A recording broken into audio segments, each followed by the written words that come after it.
Hello, beautiful best friends, and welcome back to our safe, cozy, tiny little space of the big wide internet. I hope you are doing well and that you are having a week just as fantastic as you are. Yes, my hair has changed once again. I know, it's like Bella Swan. Is that you? When did you start doing true crime on YouTube? How's Edward? Does Jacob still call you? Are we going to address a hair beyond that? Not really. All you really need to know is that I'm feeling very sassy over here with my long ass hair and fourth coffee of the day. If you are new here, then hi, hello, my name is Liz, and I'm so sorry. I know you didn't come here to talk about my hair. Don't worry, me either. I'm so happy that you're here. Just to let you know, we are not alone today. We are joined by literally royalty, our Princess Lily, who will most likely be popping her head up here and there to give us emotional support breaks and also audio disturbances in the background. She really likes giving us those as well. And this is all because she will not let me lock her out of the room when I record. Literally every time she's like, nice try, but no. Yes, you are here, aren't you? And it's another hot day for us princesses who do not handle heat very well. So just bear with us as we try not to melt away into nothing. So today's case is easily the most surreal case I've ever come across. Like, honestly, it reminds me of a reoccurring nightmare I used to have as a child. And I know that sounds super dramatic, but there really are probably going to be parts of this video where you feel like I've stopped talking about true crime and have started talking about the plot of some strange, poorly written horror film. But trust me, all of this really did happen, or at least it's alleged by a great number of people that it happened, because the jury is quite literally still out. Today we are headed towards the city of Manaus, which lies on the banks of the Amazon River in Brazil. And this case centers around a man named WALLACE SOUZA, who between the years of 1989 and 2009 was the host of a TV show filmed in the city called Canal Livre. And this show was interesting and chaotic, and it had quite a few different elements to it, and we'll be circling back around to that shortly. But all you need to know for right now is that Canal Livre was insanely popular. We're talking record-breaking ratings, and every time it came onto the air, everyone stopped what they were doing to watch. On the show, Wallace's main focus was to fight crime. Like, if you had to categorize it, Canal Livre would be a crime show, and they reported on murders and drug raids and any other crimes going on in the city of Manaus. But what made the show so popular and so special was that Wallace and his crew would report on crimes almost as they were happening. Like, they would be on the scene sometimes before the police even arrived. And they were most well known for their coverage of murders, usually of drug dealers or gang members that had been gunned down or executed by rivals. And they would film these crime scenes and the bodies of the victims in just horrifying details. So it was almost like watching crime occur in real time. And in this video, I will be showing some stills of the Canal Livre coverage of these scenes just to give you an idea, but I will be keeping it as PG and respectful as possible. If you guys want to go looking for yourselves online, you can easily find clips of the show. And if you do, and you're fortunate enough, like me, to be living in a relatively safe city or country where crime shows will be ripped apart for being even a little bit too sensational or insensitive, you might be like, how is this even allowed? Like, how are these reporters able to get away with this? But in a city like Manaus that was just fraught with gang violence and corruption and drug trafficking, where fearing for the safety of themselves and their loved ones was just a part of the day-to-day life of its citizens. I'm not exaggerating when I say people were glued to this show. They loved Wallace for shining the spotlight on these criminals in the way that he was doing. And they felt like he was doing more, way more than what the police themselves were doing to stop these crimes from occurring in the first place. And as if this wasn't enough, he was also an incredibly popular politician. Like, he had gained such a loyal following on the show for his hard stance on crime that he had been voted in as a state representative. And he would consistently call out other politicians and the police for not taking more extreme courses of action with these criminals that were just running rampant in the city. And he said that there were only two things that would stop these people: a bullet and a grave. So Wallace was very outspoken and extreme in his thoughts on the way that crime should be dealt with in the city, and the people were loving it. And then one day, one of these drug dealers was arrested on trafficking charges, and his name was Moacir Jorge de Costa. I know I'm butchering that, and spoiler alert, it's probably not the last name I'm going to butcher in this video, but luckily for me, this man was mainly known as Moa. Moa was actually a former military police officer who had been fired amid accusations of being involved in no less than 9 homicides while on the force. Like, not 1, 9. That's how many it took before he was finally fired. Just to give you an idea of the state of the police force that we're dealing with in this case, because that's definitely going to be important later. And this should have been a relatively straightforward arrest. Since leaving the force, Moa had turned to a life of crime and drug trafficking, and he had subsequently been arrested and charged. But when the police went to put him in prison, Moa was terrified. I mean, obviously, he's a former cop, so he's going to be scared anyway because he had a big target on his back. But this was beyond. He was begging and pleading, saying, no, you can't put me in prison with those people because they will kill me. And initially the police were like, too bad, you're going in. But Moa was like, no, you don't understand. My boss is the head of this huge criminal organization, and I carry out drug deals and murders for him. That's the guy you want. And if you put me in a separate cell, I'll tell you everything. So obviously the officers were like, okay, maybe there is a bigger fish we could fry here. Please go ahead, Moa, spill. And you'll never guess who Moa said his boss was. I immediately take that back. You'll probably be able to guess if you've been paying any attention.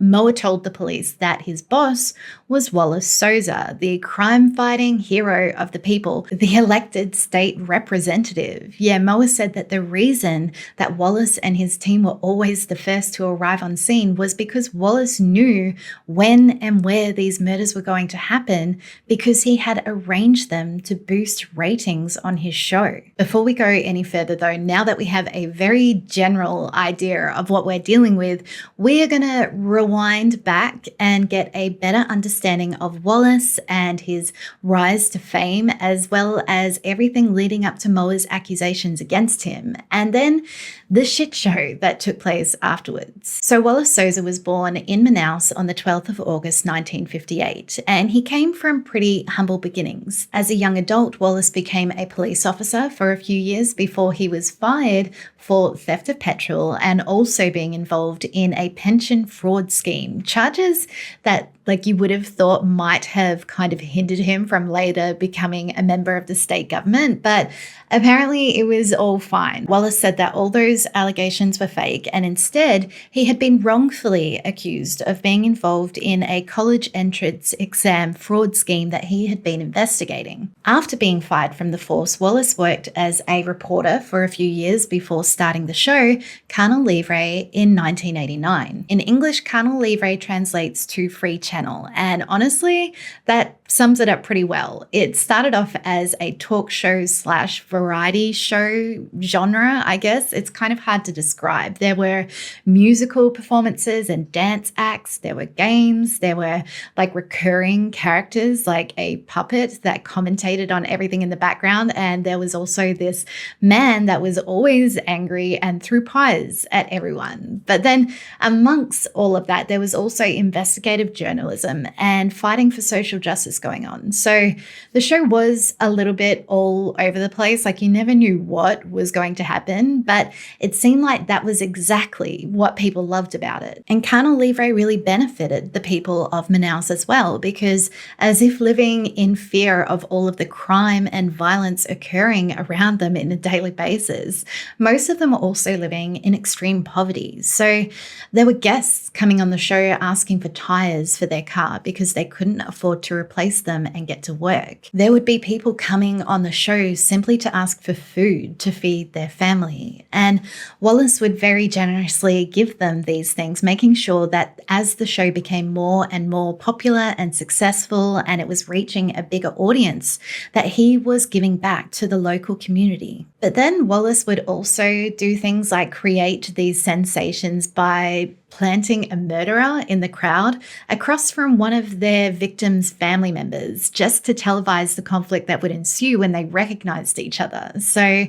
even before the accusations that would come out later, there was definitely already some questionable things happening on that show. Wallace's plan from the very beginning for Canal Livre was to use it as a tool to fight crime and social injustice. And he was specifically focused on the drug trade. Like, he really had a bone to pick with drug dealers, which was really no coincidence considering the fact that Wallace's brother, Ulysses, who he had been extremely close with growing up, had died as a direct result of his addiction to drugs. And this had absolutely devastated him. Like, he never really recovered from the loss of Ulysses. So over the years, Canal Livre did keep that quirky variety show vibe, but it shifted more into the crime genre. And obviously there had been crime shows in Brazil before, but they had been nothing like this. You know, following the police around with a camera on drug raids, filming the arrests of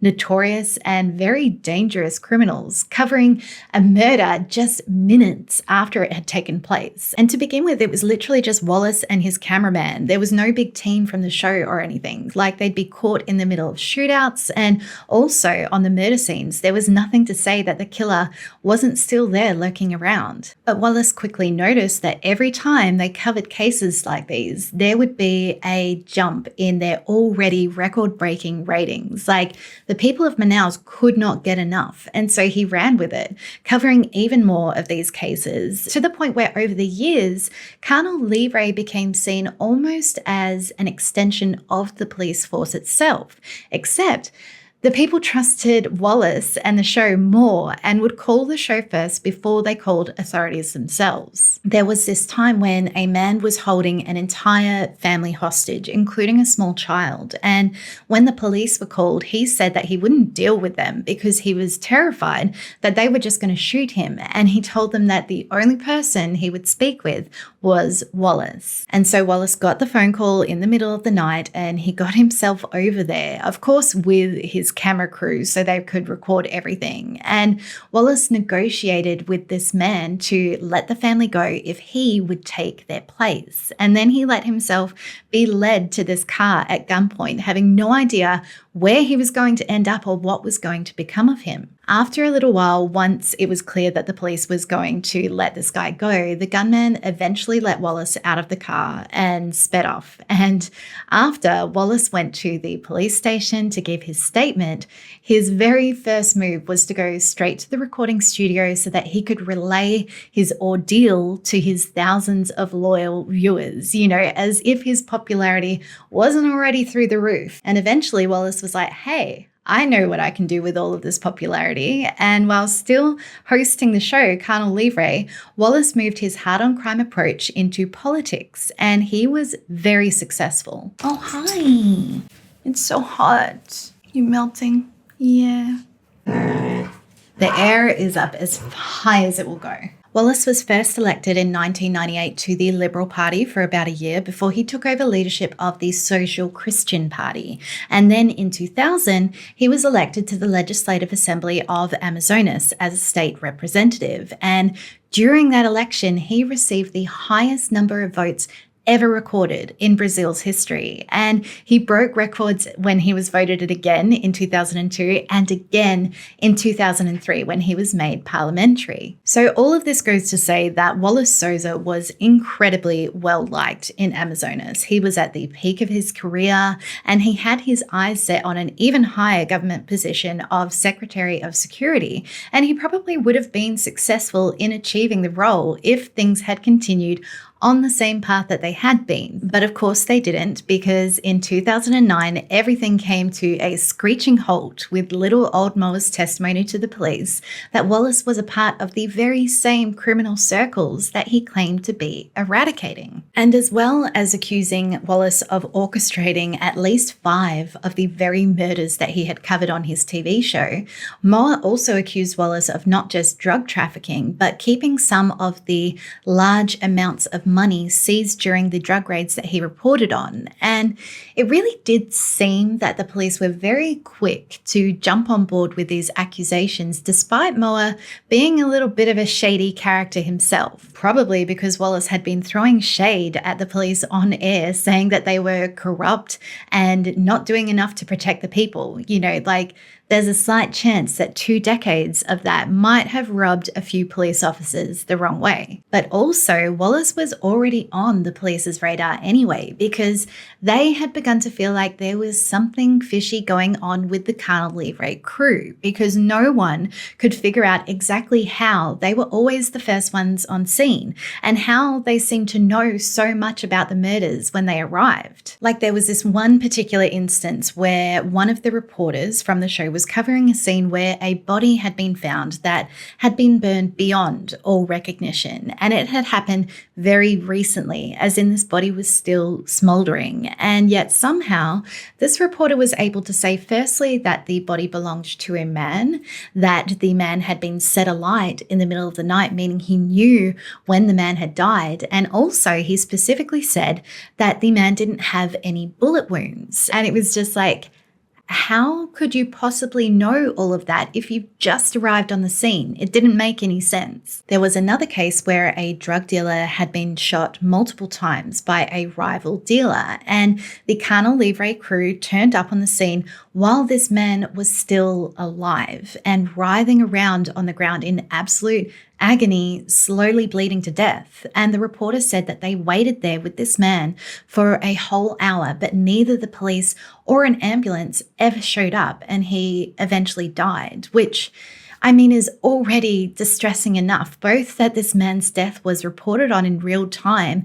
and the fact that help never arrived. But even worse, the man's mother watched the TV show and saw her son die live on the air. So what Moa was telling the police was really connecting all of these dots. Wallace knew what was going on and where, because he had set these murders up. And as unbelievable as the accusations were, there was definitely motive, because every time the show covered a murder, they would get a nice little ratings boost. But also, Wallace did claim to be cleaning up the streets of Manaus, and the murders they covered were almost exclusively that of dangerous criminals. But when Wallace heard about what Moa had accused him of, he, of course, denied everything. He said that Moa had never been his bodyguard. Moa had never worked for Canal Livre. He'd never met Moa before in his life.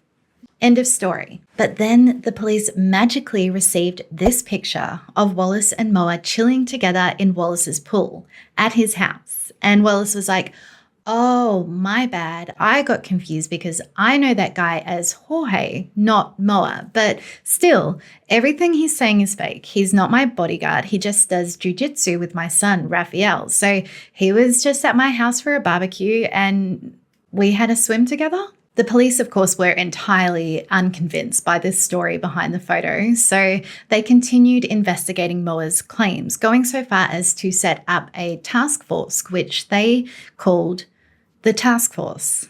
I don't know why they didn't call it something more original. Maybe this was the first time they had really gotten their act together to fight crime, and the name task force wasn't taken, and so they ran with it. Wallace, meanwhile, continued to claim his innocence, both on air on Canal Livre and also with multiple very impassioned speeches in Parliament at the Legislative Assembly, saying that everything he was being accused of was simply not true. It was all a conspiracy. And he said that he was facing political persecution as payback because of all of those feathers he had ruffled amongst the police and the government. And the Assembly had his back. They agreed with him and loyally defended him. And then Moa's wife, Mary Teresa, came forward and she said that Moa had told her that everything he had said about Wallace had been a lie. He told her that he had signed that statement having no idea what was in it because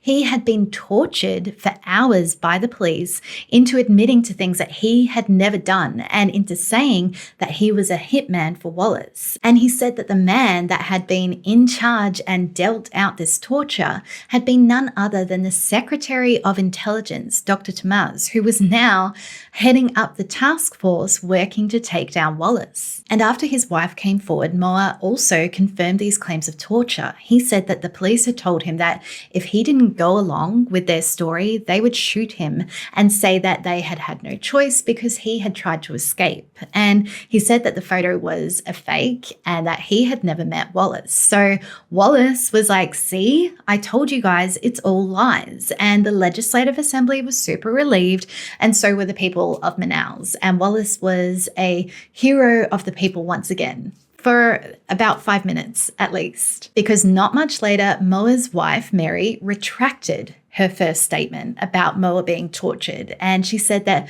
Moa really had been Wallace's security guard for years. In fact, she said that her first point of call after Moa was arrested was to go to Wallace's house and beg for his help to pay for a lawyer. And Mary said that Wallace's response was something along the lines of, well, I mean, I would, but Moa has made all of these damaging allegations against me. And so they made an agreement that Moa would take everything back and say that the police had tortured him into saying all of those things, and then Wallace would pay for a lawyer. Basically, Mary was like, I mean, if there was torture, I never saw any signs of it. So this is where it starts getting a little bit tricky, because was this Mary telling the truth now, or had she been telling the truth before and now she was backing down because she had been threatened and coerced by the police into denying the torture accusations? It all really came down to who Mary and Moa were most afraid of, the police or Wallace. The police were notoriously corrupt, and it was totally conceivable that they had tortured Moa to get him to say all of those things about Wallace because they had a vendetta against him. But also, if Moa was telling the truth about Wallace, then Wallace was obviously a very dangerous man that would stop at nothing to stop the truth from coming out. Somehow it's like both possibilities are equally hard to believe and yet equally likely. It's said that members of the task force investigating Wallace would receive threatening phone calls around the clock, and they also required the protection of bodyguards because they were being followed home from work, and it was believed that the people following them were from Wallace's payroll. There was also a dynamite explosion at the jail where Moa was being held, and everyone immediately assumed that it had been planted by Wallace's people to kill Moa and prevent him from testifying against him in court. Moa did survive though, and the explosion was later found to be caused by incorrect storage of some confiscated bombs used for illegal fishing. But there was one man that told the task force that he had witnessed a murder carried out by someone connected to Wallace, and this man was then gunned down execution style just days later. And Wallace had definitely been called out in the past for surrounding himself with a bit of a colourful staff team. He had ex-dirty cops, ex-criminals around him all the time on the show, and people would say, how can you have these men working for you when you're supposed to be so hard on crime and criminals? And Wallace would defend himself by saying, well, what about these men's families, their children? If no one gives them a chance, they are going to be the ones that suffer and starve. Back to the investigation, even though the task force were steadily building up a case against Wallace, a huge obstacle right in their way was a law in Brazil that states that elected officials cannot be arrested. So Wallace, as a state representative, had parliamentary immunity. They couldn't arrest him or conduct a search of his home unless he was caught in the act of committing a crime. And I did a bit of a mosey into all of this because it sounded like such a strange and pointless law. And I learned that Brazil is not the only country that has a law like this. And I just can't understand why. Like, does it not seem that it is of zero benefit to anyone for a law like this to exist except for corrupt politicians? Just saying. But anyway, moving on, you know who didn't have parliamentary immunity was Wallace's adult son, Raphael, who lived with him in his house. And during their investigation, the task force had spoken with multiple people that said that Raphael had worked with Moa to carry out some of the murders. And so they managed to pull a massive loophole and raided the home, saying, "Oh no, we're not raiding your home, Wallace. We're raiding your son, Raphael's home." And it sounds like Wallace wasn't present at the time of the raid, but Raphael was, and he actually ended up being arrested because in his room, the task force found things like spent bullets and other illegal ammo and a whole lot of undeclared cash. We're talking 200,000 Brazilian reals. But most importantly, in Raphael's room, they found this list of weapons and also all of the murders that Wallace was being investigated for. Like, this list lined up with everything that Moa had told police in the first place. And Raphael and Wallace, of course, had an excuse for everything found during the raid. Wallace said that the money in the safe was savings that he kept as he had reoccurring health issues that could result in an emergency, and he didn't have health insurance. And Raphael said that the list was notes from a conversation he had had with his lawyer about what he and his father were being accused of. And he said that the bullets and the ammunition were just from shooting competitions that he took part in. But not long after this raid took place, police arranged for an exhumation of a body of a shooting victim that it was alleged that Wallace had ordered. And the bullets removed from the body were found to be an exact match for the spent bullets found in Raphael's room. And so in May 2009, the task force went on to carry out raids on the homes of a whole lot of Wallace's staff, where 8 of these guys were arrested for drug trafficking and illegal possession of weapons, which, might I add, matched that list that had been found in Raphael's room. And it was a full-on operation. Even Wallace's driver was arrested, and these guys were all placed into prison right alongside the criminals that their accusations on Canal Livre had put behind bars. But there was still obviously the kingpin, Wallace, and opinions both amongst the public and the Legislative Assembly were very divided because a lot of people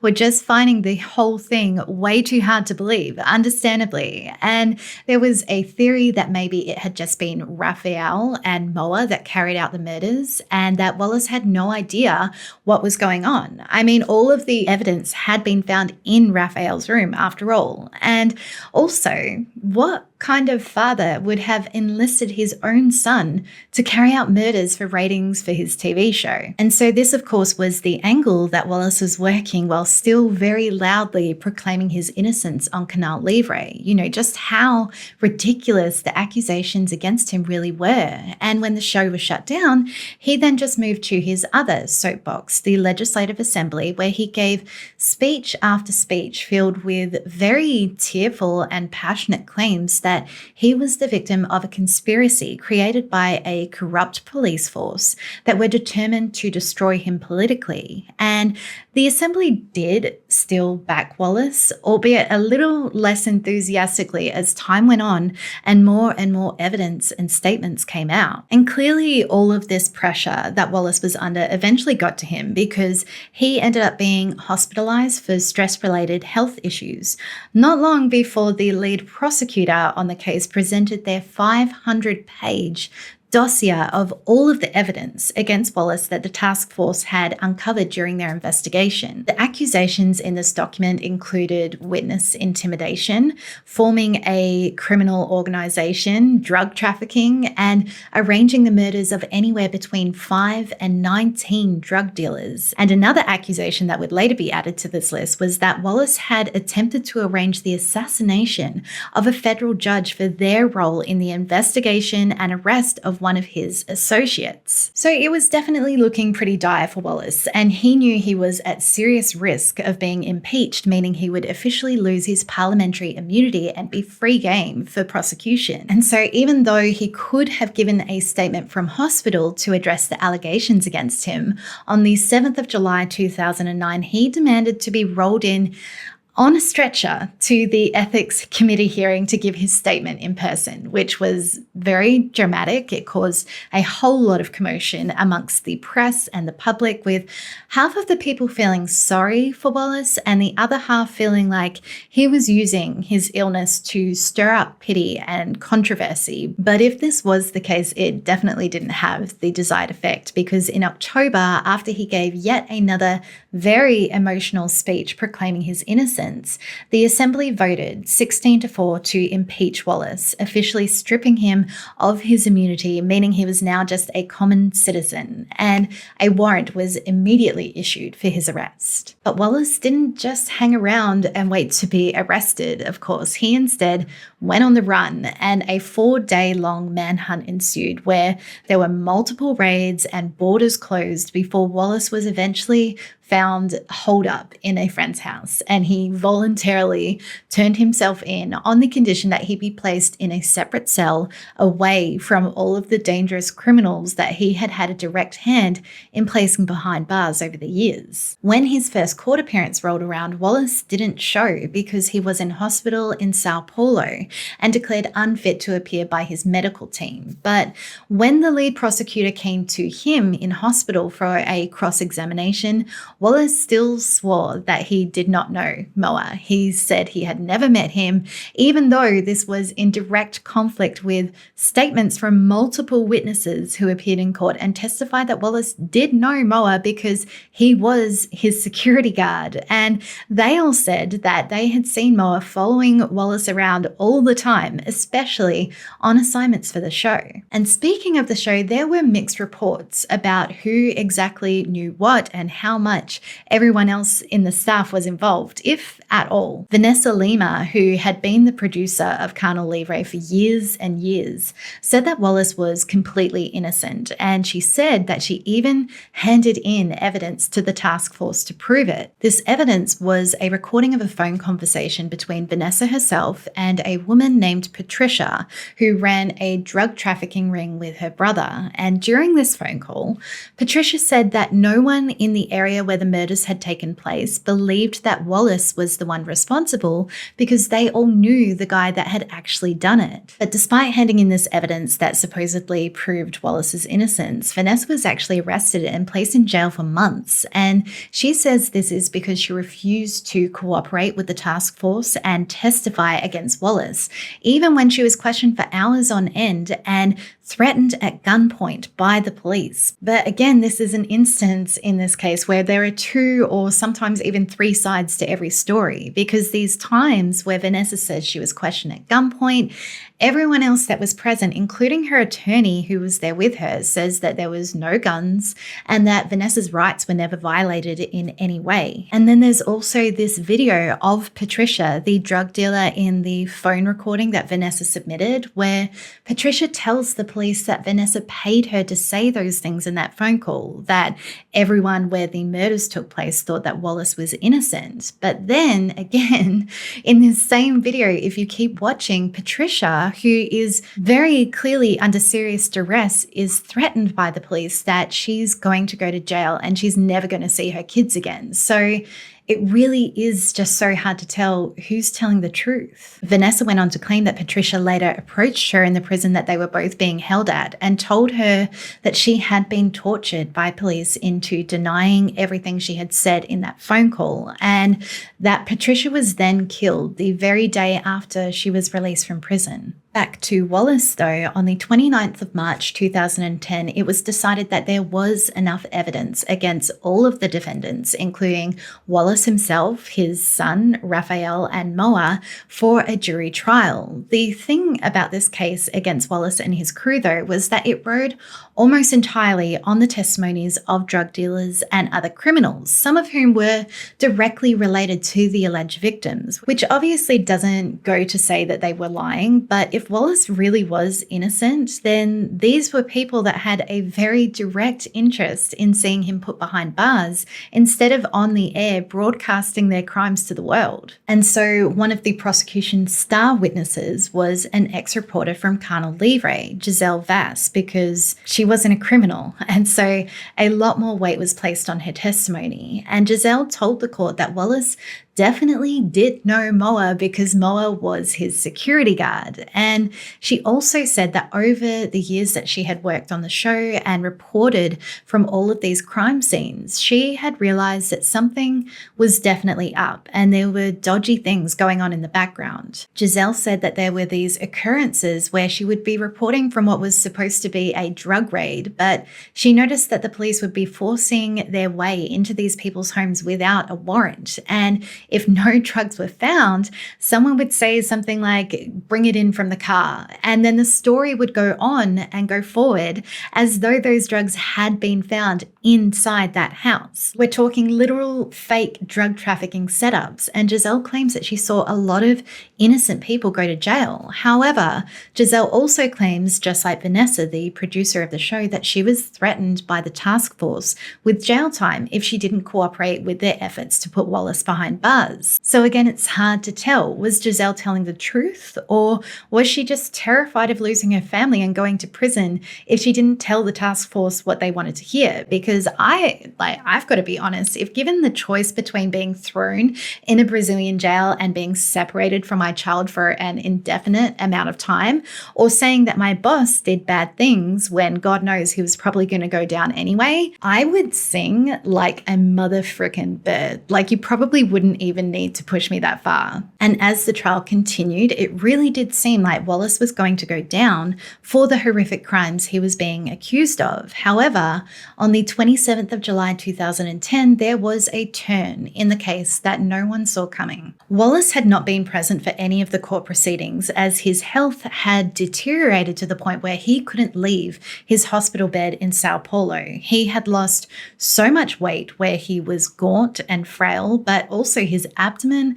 was filled with so much fluid that it was extremely swollen and he required surgery for the fluid to be drained. However, before this could happen, Wallace Souza died in hospital at the age of 51 before his trial had ended. And just like that, to a lot of people in Manaus, Wallace Souza became a martyr because they believed his death had been a direct result of the extreme stress he was under, caused by the political persecution at the hands of a corrupt police force that he had claimed to be a victim of all of this time. Even though technically, to play devil's advocate, Wallace had suffered from pretty serious health issues since childhood, including thrombosis, lung embolisms, and strokes. A couple of days later, when his body was flown back to Manaus, thousands of people attended his funeral, including his son Raphael, who was allowed out of prison to attend the ceremony and mourn his father's passing. But speaking of Raphael, even though Wallace himself would never face a jury,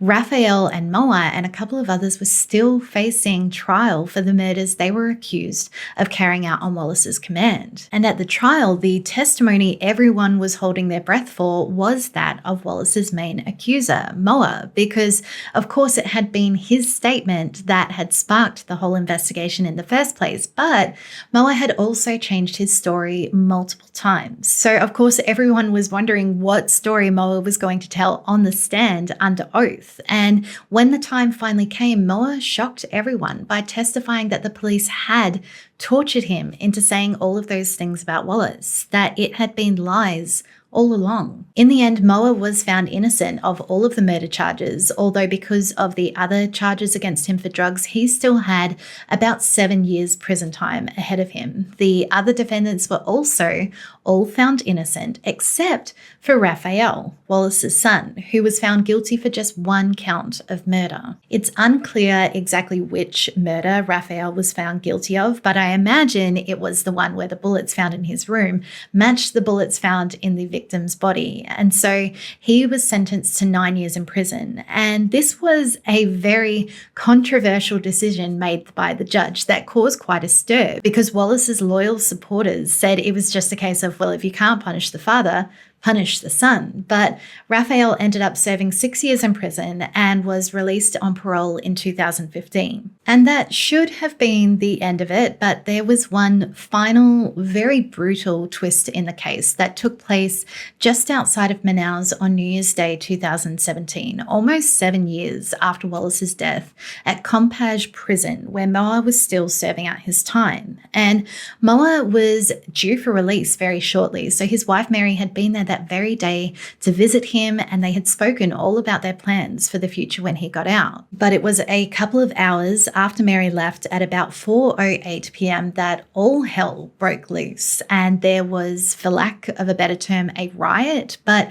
all of the instigators of the violence that broke out were part of this same gang, known as the Family of the North. And ever since Wallace had died and Canal Livre had been taken off the air, this gang had run absolutely rampant in the city of Manaus, almost as though when Wallace had moved out, they had moved on in and they had swept the city, brutally killing off rival drug dealers and gang members so that they could take over. And so Wallace's supporters, who believed that he'd been innocent this whole time, were like, great job, task force. While you were busy investigating this fake criminal organization, you gave the real criminals a chance to move in. And it did seem like the ultimate goal for this riot in the prison was for the gang, the Family of the North, to send that message once and for all that they were in charge, that they ran that city. And once they gained control using the prison guards as human shields, they went on to massacre 56 people inside the jail. And once the dust settled and everything was brought under control, I'm not going to go into great detail, but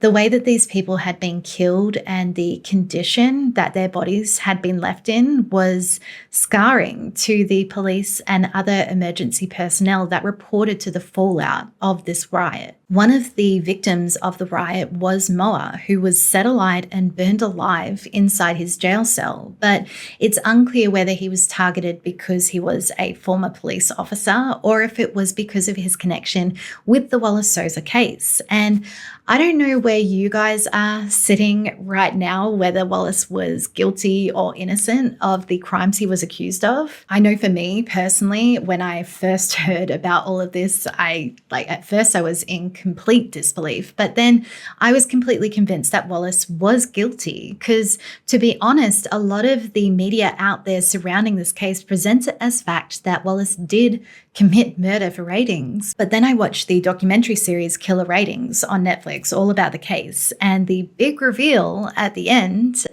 spoiler alert, I guess, but anyway, the big twist was that this gang that was behind the riot at the prison, the Family of the North and their leader, were the exact people that Wallace had very publicly pressured the police to investigate as who was really behind the murders he was being accused of. But this gang, everyone, including the police themselves, were afraid of these guys because they were just that powerful and dangerous. And so really, Wallace was the only one that didn't shy away from naming and shaming them. So what if by being so outspoken and outing the Family of the North when no one else would, Wallace had made himself a target of the gang? And if that's the case, is it possible that the conspiracy Wallace claimed to be a victim of actually did exist, but instead of being set up by the task force like he believed and claimed, it was actually the gang itself that was behind the whole thing? Like, it just adds even more surreal possibilities to this already incredibly bizarre case. Wallace's younger son, Willis Souza, who was just 14 years old when his father died and